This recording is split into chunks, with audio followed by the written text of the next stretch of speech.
ಇದೀಗ ರಾಜ್ಯ ಸರ್ಕಾರ ಒಂದು ಮಹತ್ವದ ನಿರ್ಧಾರವನ್ನ ತಗೊಂಡಿದೆ. ಇದೀಗ ಶಾಲಾ ಕಾಲೇಜುಗಳಲ್ಲಿ ಹಿಜಾಬ್ ಧರಿಸಲಿಕ್ಕೆ ಅನುಮತಿಯನ್ನ ಕೊಟ್ಟಿದೆ. ನಿನ್ನೆಷ್ಟೇ ಇದು ಮಧು ಬಂಗಾರಪ್ಪ ಅವರು ಅಧಿಕೃತವಾಗಿ ಸುದ್ದಿಗೋಷ್ಠಿಯಲ್ಲಿ ಮಾಹಿತಿಯನ್ನ ಕೊಟ್ಟಿರುವಂತದ್ದು.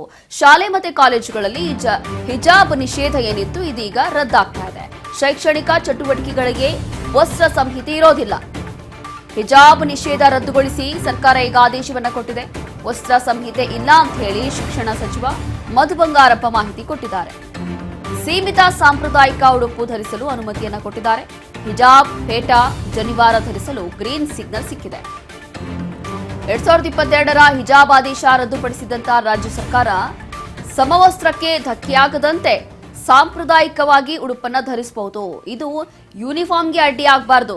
ಯೂನಿಫಾರ್ಮ್ನಲ್ಲಿ ಯಾವುದೇ ಉಲ್ಲಂಘನೆ ಆಗಬಾರ್ದು, ಅದಕ್ಕೆ ಅಡ್ಡಿ ಬರಬಾರ್ದು, ಅಥವಾ ಶಾಲಾ ಕಾಲೇಜುಗಳಲ್ಲಿ ಇರುವಂತಹ ಕೆಲವೊಂದು ನಿಯಮಗಳನ್ನ ಅದನ್ನ ಅಡ್ಡಿಪಡೋ ಹಾಗಿಲ್ಲ. ಆ ರೀತಿಯಾಗಿ ಹಿಜಾಬ್ ಇರ್ಬೋದು, ಪೇಟಾ ಇರ್ಬೋದು, ಅಥವಾ ಜನಿವಾರ ಇರ್ಬೋದು, ಇದೆಲ್ಲವೂ ಕೂಡ ಧರಿಸಬಹುದು ಅಂತ ಹೇಳಿ ನಿನ್ನೆ ಅಷ್ಟೇ ಇಲ್ಲಿ ಶಿಕ್ಷಣ ಸಚಿವರಾಗಿರುವಂತಹ ಮಧು ಬಂಗಾರಪ್ಪ ಅವರು ಸುದ್ದಿಗೋಷ್ಠಿ ಮಾಡುವ ಮೂಲಕ ಮಾಹಿತಿಯನ್ನ ಕೊಟ್ಟಿದ್ರು.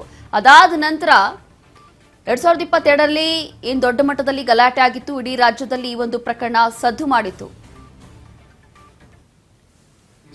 ಸುಪ್ರೀಂ ಕೋರ್ಟ್ ಅಲ್ಲಿ ಒಂದು ಕೇಸ್ ಇತ್ತು. We have not removed anything.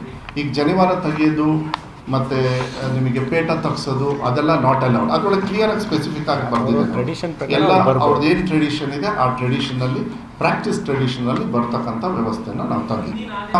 ಹೌದು ಈಗ ಅಲ್ಲ, ಸುಪ್ರೀಂ ಕೋರ್ಟ್ ಅಲ್ಲಿ ತಮಗೆ ಗೊತ್ತಿದೆ, ಒಂದು 2000 ಸುಪ್ರೀಂ ಕೋರ್ಟ್ ಅಲ್ಲಿ ಏನಾಯ್ತು, ಡಬಲ್ ಬೆಂಚ್ ಅಲ್ಲಿ